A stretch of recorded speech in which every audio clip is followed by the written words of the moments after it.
This is Tiger Cats postgame on the Ticats Audio Network. Hamilton Tiger Cats outscored 30-6 in the second half in overtime, and they drop a tough 33-30 decision to the Calgary Stampeders here in the home opener and the Canadian Football Hall of Fame game. If I sound a little slow, I'm a little shocked, Andy. Oh, what a heartbreak. What a heartbreak for all these fans in attendance. Other than the Stamps fans who are here for the Hall of Fame game. But what a difference of halves. And RJ and Luke there said it best, that it really came down. The Tiger Cats started the third quarter strong. They had two long drives, but ended in turnovers. And then you go into the fourth quarter and another turnover for a touchdown. And, of course, to seal the game, turnover. So just a disappointing finish, because a lot of positive parts of the game, aspects of the game, a lot of great individual performances on both sides of the ball, and just a heartbreaking finish. Well, and I think you have to give credit where credit is due. Right now in the Canadian Football League, I'm going to believe, I don't know the exact number, but I think it's fair to say that Bo Levi Mitchell leads the Canadian Football League in fourth quarter comebacks. And he was on point. They got the running game going, and it just seeming to open up some lanes. And I thought there were still some fantastic plays from the Tiger Cats defense, but they put up 30 points. I'm not going to say the Tiger Cats would obviously allowed 30 points, but I think that had a lot to do with the offensive adjustments in the second half for the Stampeders. You're right. I mean, the offense for the Stamps was completely different in the second half than the first half, and you said it. They had Logan came in there, and really it was a change of pace back from Kieran Carey, and they were giving him the ball both on hands off and short passes, and that really opened up for that second level passing. And Bo Levi loves those seam passes, and yeah, you said it. There was some huge breakups downfield by guys like Tunde Adeleke. He had like a huge game, 10 tackles and a sack, and some monster hits downfield, pass breakups. But they kept plugging away, Calgary, and they were resilient, and they were able to get first downs on those, the second longs, the third down conversions, where the Ticats really they fell short on three short yardage plays in that second half. Well, yes, there was definitely some short yardage issues that I think we certainly do have to discuss. The three failures from about a yard away, two of them turn into turnovers. But yet, I mean, again, just like what we saw last week, Don McGowan nails one from 39 yards away late in the game. But yet, again, Bo Levi moves his team down the field, and Paredes answers back with a 39-yarder to put this one with the zeros on the clock and puts it into overtime. It's just unbelievable what we saw in the final. I mean, we see it in the CFL all the time. I mean, but it actually happened before our very eyes. You're never out of a game. Never out of the game. And you almost had that sense as the second half was happening. I was like, oh, Jesus, 2-score game now. And then Hamilton has a small response, but Calgary responds from that. And when they didn't get that first down on 2nd and 4 late in the fourth, and Don McGowan had to kick the 39-yarder, you think, geez, they got the wind. They got Bo Levi Mitchell, one of the best of all time, and they're on a roll right now. They're really firing on all cylinders in the second half. And, Tiger Cats made a couple big plays on that drive, yet Calgary responded with a first down and got all the way down, kicked the field goal to tie it. And then, of course, in overtime, the Ticats D did what they needed to do. Don't let Calgary get a first down. But that unfortunate pass by Dane off the shoulder pads and into the defender's hands for an interception to seal the game. Bo Levi Mitchell finishes 28 out of 42, 313 yards, 2 touchdowns, and the 1 interception. Meanwhile, I don't know what you say to Dane Evans. He completes 36 out of 51 attempts. That's a 70.6 completion percentage. That's lights out. 425 yards to 3 touchdowns, but Oh, the 2 interceptions, they hurt. They do. Plus the fumble on the short yardage conversion. They really do. He's going to be so disappointed with that. They drove all the way down the field to start the third quarter, and he made a bad decision. They tried to do a fake wide receiver screen to Stephen Dunbar, a play that they ran the play right before that for a nice gain, and tried to hit either Tim White or Braylon Addison down the seam. He threw it to Braylon, but there was nothing there. That's one of those times where he just got to know, okay, let's live for another day, reserve the right to kick a field goal, and move on. And then late in the game, I mean, that interception was, the one to seal the game in overtime. That's a tough one to really put on Dane, but down the stretch, Dane was 1 for 10, and that was a problem. So 70%, but prior to that, he was about 95%. Well, here on the Ticats Audio Network, we have exclusive access to the coaching room. Time to check in with Coach O, as presented by Access Storage. Coach Bubba O'Neil here. Your team played very, very well. We're just talking about Dane Evans and the incredible numbers that he put up. Yet, you're 0-2. How do you break this one down? We just didn't finish. That's the bottom line. We didn't finish. Very, very disappointing. And that's what I have. I'm kind of don't have a long explanation for it. Coach, to lighten it up, I guess, after seeing the resumes of all the Hall of Fame inductees, I'm thinking I need to put the pads back on and pat my stats a bit to have any chance to join your new fraternity. You got any open tryouts coming up? Yeah, we're fresh out of those, but you're always welcome around here, buddy. Coach, was your preparation or your game day experience any different, knowing that all your Hall of Fame members would be in attendance? No, nothing at all. I felt like we were prepared, and I thought that we were executing in the beginning. And like I said, we didn't finish. Very disappointing, and we'll move on. Coach, your defense, I thought, was just, even in the second, you gave up 30 points. I know that's tough to take, but they made some impact plays, and I know that you went into this week with some injury issues. I thought some of those players that filled in did outstanding jobs. Yeah, no, there were some great individual efforts out there, but this is a collective team sport, and we got to find a way to win. And, just real disappointing. Grey Cup champions are next there, Coach. Good luck with your preparation. Thanks for joining us. A tough one. Okay. Thank you. Coach Orlando Steinauer, and you can hear the disappointment in his voice. I think there was a lot of – I don't think he would ever say it, and I think maybe there were some Ticat fans and maybe even some players that they're like, we played real well and we deserved the win, and yet this one slips out of their fingers. Well, he said it best. They just didn't finish, and it's so true. And you know what I liked? One thing that stood out to me about what he said there was we need to find a way to win, and they need to get that winning DNA in this team. And much better effort than last week, so made some steps forward, but finishing, finding a way to win these tough games is going to be crucial going down the stretch the rest of the season. Good thing, the L is for lessons, and they're going to learn a big lesson from this one. Tim White, you talked about the fact that this guy has a little bit of everything in him, and we did see it on the short runs, the short completions, got the long touchdown pass in the second quarter, finished. Last year he was the first wide receiver to get a 100-yard game. This year he does the same, 11 receptions on 14 targets for 131 yards and the one major score. Again, there's a positive right there. Yeah, he played excellent.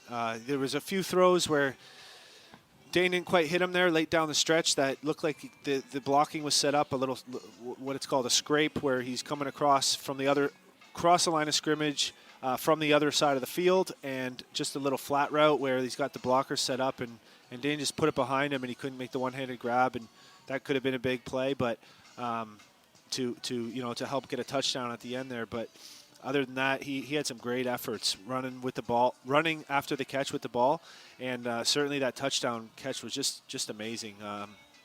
When the ball was in the air, I thought there's no way he's going to get this, and he made a credible adjustment on it. And I'm glad that they were really targeting him to be a playmaker for him today, and he delivered. Well, we talk about what's coming up next, and that's the Grey Cup two-time defending Grey Cup champions in the Winnipeg Blue Bombers, and it's another trip out to Manitoba. And they've survived two very, very tough tests to the Ottawa Red Blacks, and somehow the Tiger Cats have to, again, bring that emotion up somewhere, again, in a hostile environment and get a job done. You don't want to go 0-3. No, a big test next week, absolutely. And it really comes down to finding that way to win. I have no doubt they'll be in the game next week. It'll be a dogfight. Both teams are going to be prepared to play and have a lot to prove. They've played in the Grey Cups the last 2 years in a row, and so going into Winnipeg and coming out with a W would be so critical for that mentality of finding a way to get the job done and finishing, because that's the only thing that was lacking today. Folks, we do go down to the locker room. We're going to connect with Tim White. We just talked about him, 11 receptions, 131 yards. Oh, we are getting him in a couple of moments here. He will be joining us with a more exclusive post-game interview as presented by Access Storage. But what we do bring in is another wide receiver of the likes, number 17, and the likes of Luke Tasker. And Luke, I don't know. Like I'm stunned right here. I don't know. Not that I don't know what to say, but I'm shocked. Yeah, that was not what we expected at the halftime of this home opener. But, I think something encouraging that we saw, at an incredible pace in the first half was the short passing game. That's just so, the offense looks so crisp and efficient when they're taking those 5-6 yard gains like they were doing for all of the first quarter. And moving the ball down the field, controlling the clock. Dane Evans was as sharp as I've ever seen him, and it allows you then to to throw those strikes like they were able to do on the slant and go there for the touchdown. I mean, the offense looked so crisp, and then the second half, I mean, the script flipped, and the particularly standing out in my mind is the drive that Bo Levi Mitchell put together in the third quarter with 5 plays for, I think it was 98 yards. And, man, too big of chunks, too easy to move the ball. It really was just a tale of two halves there. And, again, unfortunately, it's sort of the story of, that they've sort of had to fight against from even last season carrying over into this season as to how to finish off some of these games. Let's go down to the locker room and connect with yet another wide receiver, Braylon Addison, 8 receptions, 96 yards. This is exclusive interview is brought to you by Access Storage. Bubba O'Neil with you there, Braylon. I thought the offense was certainly a different situation than what we saw in Regina last week. Coach talked about just having to finish. Is that the difference? Yeah, I mean, we strung some stuff together in the first half, but, we just lost folks in the second half, shot ourselves in the foot a couple times, and ultimately we didn't get the job done. Braylon, what can you learn as a receiver core from this game? You had your comrades out there, 11 catches, 8 catches, 7 catches, 6 catches, like spreading the ball around nicely, but not finishing. What can you take away and learn from this? We just got to do more, We got to make those 11, 14, 8 to 10 or 12, the 7 to 10. We got to do more. We got to make the 50-50 plays. We got to block more downfield and, spring the running backs more, block downfield and spring each other more. It's just going to take more. In the first half, we looked like a championship team. In the second half, we didn't. BA, the first quarter of this game, like maybe some of the most impressive drives that I've seen from the Ticat offense, certainly this year, but even going back into last season. I mean, it was a really, really effective start to this game. Can you speak a little bit about what was going so well early on? Yeah, all week we talked about coming out and starting fast. We started every practice with a huddle period backed up. So, the coaches have been emphasizing starting fast, and I thought we did that, but, we just didn't finish. The game is 4 quarters, and in the second 2 quarters we didn't finish. Braylon, thanks so much for joining us. I'm sure this was a tough one to swallow, considering the home crowd that you had here going tonight, and no doubt an improvement over last week, and they get over the top against the defending Grey Cup champions in Winnipeg. Good luck with your practice in preparation for that game. Yes, sir. Appreciate you. Exclusive post-game interview has been brought to you and presented by Access Storage. Well, before we bring in here Courtney Stephen, number 22, we got 22, 83, and 17 with me. This is quite an honor for me here. Let's go back and look at the Carstar 3 points for the game for you there. Let's review that. Yeah, the 3 keys were... 3 keys, thank you. Number 1 was downhill offense and getting that momentum going, continuing to push forward and wear down that defense. And that, to me, was a big check mark today. They averaged 6.7 yards a play, 481 total yards, 27 first downs. They had, I think it was 6 people rush the ball. They had 8 people catch the ball, a lot of quick throws like we talked about, and so that is exactly the kind of football that keeps the defense on their heels and can win you a lot of football games. So that was a good one. Number 2 was shut down the run. I know the second half, the Stamps had a couple rushes that were critical.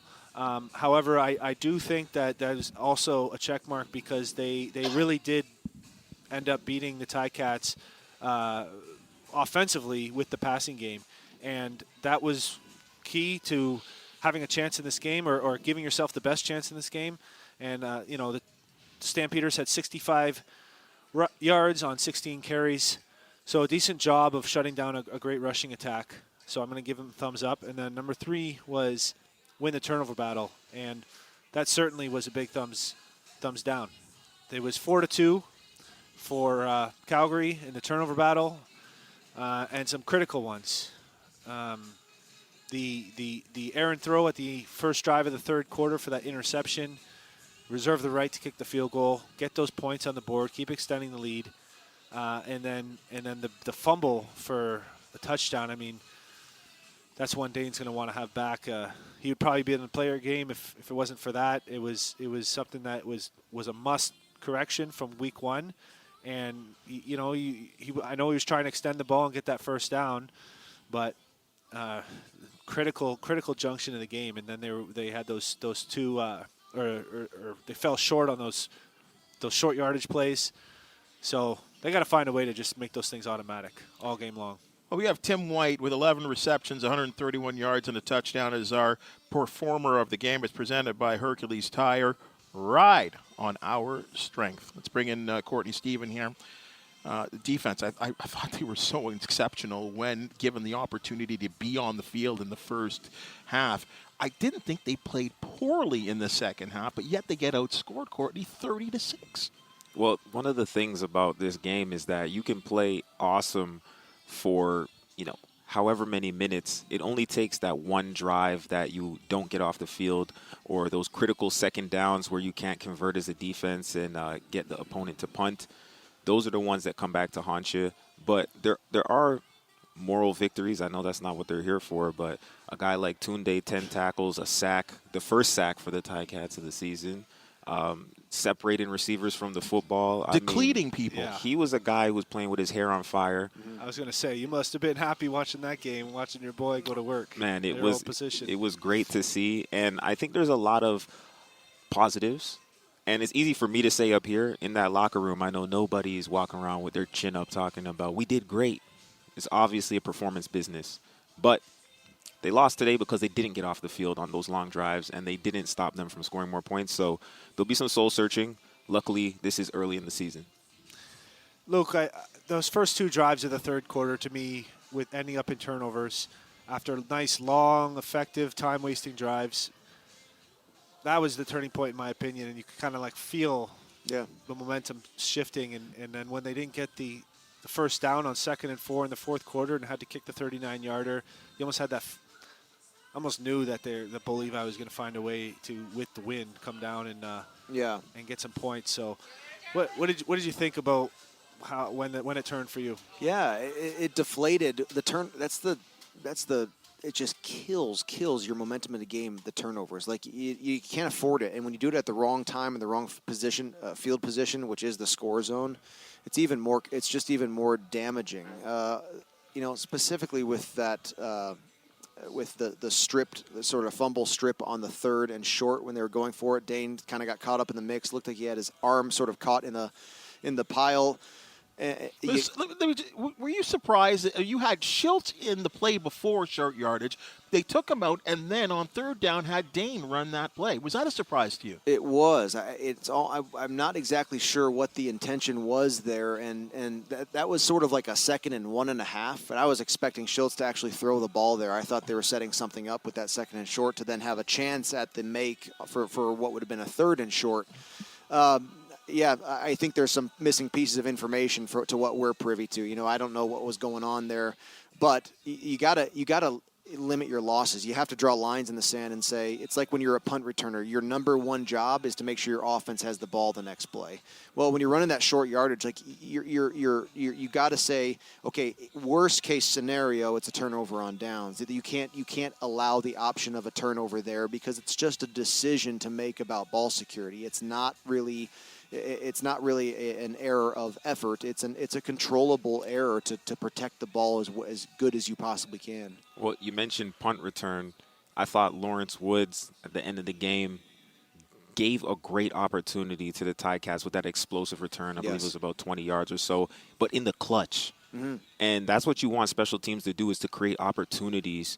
And they definitely did that when they had the chance. So that's a bright spot there, something that you can build on. But it ended up being a 2-play drive, and then you settle for the 39-yard field goal. Yeah. In the final couple of minutes, and then you give that opportunity to the great Bo. I'm going to say it, the great Bo Levi Mitchell, to execute another fourth quarter comeback.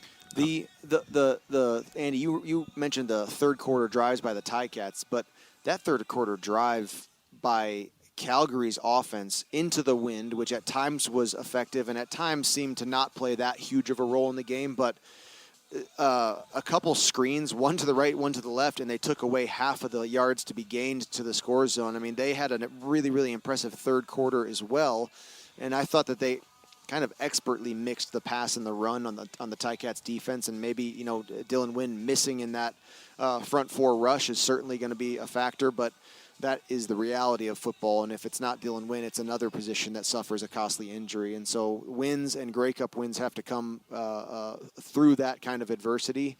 I think this win feels so different from week one. Week one is that easy to say, first game of the season, out west, didn't play good kind of all around and whatever, this isn't us.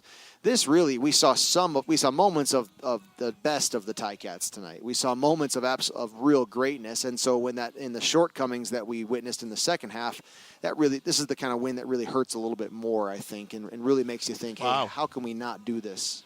Well, let's go around the horn here because we're running out of time. Next week is the two-time defending Grey Cup champions, Andy.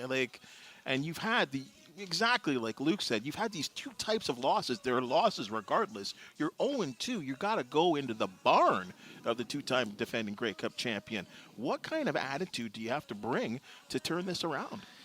A finish attitude.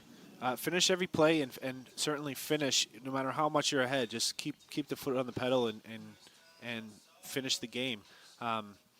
One just quick thing. I think I misspoke and said Dane finished 1 for 10. I think it was 1 for 6 to finish the game, but that was after the horse collar tackle, and he got up a little gingerly, and hopefully he's not banged up and good to go, because I don't know if maybe it was footwork after that.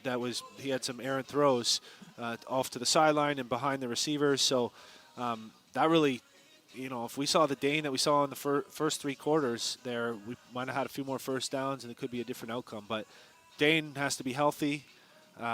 We saw him play excellent for parts of this game, and he knows what he needs to clean up.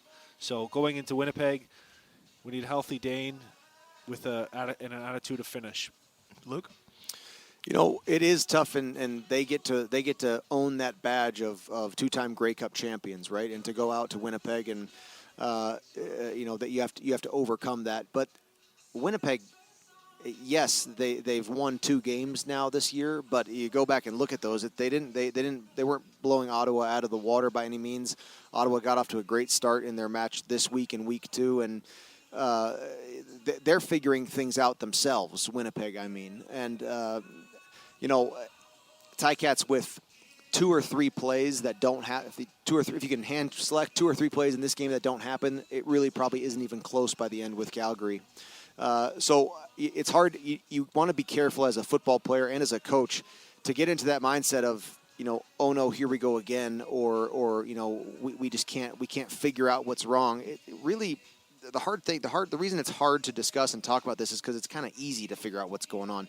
You can't turn the ball over. You can't. You got to convert to some points when you're in the score zone, and right with those 2 things fixed, that the Hamilton Tiger Cats that played here tonight can go play against any team in the CFL, and if you don't turn the ball over, you have a great chance to win, no matter what stadium you're playing in. Courtney, about a minute left. I saw an interview with Zach Caleros, and it sounds like he can't wait to face the Ticats again. Well, I know the Ticats, they got a chip on their shoulder, and they're not backing down from any challenge. So this is exactly what you want. You want a great opponent and another opportunity to prove how great you are. So I'm looking forward to this next week, and don't expect the Ticats to go into their shell. Expect them to come out fighting and play for 57 plus 3. Well, you've been listening to the Tiger Cats post-game roundtable. Luke Tasker, Courtney Stephen, and my partner here, Andy Fantuz. It's a real tough one to really kind of figure out exactly what on earth happened. But at the end of the day, it's a victory for the Calgary Stampeders. They outscored the Hamilton Tiger Cats 30-6.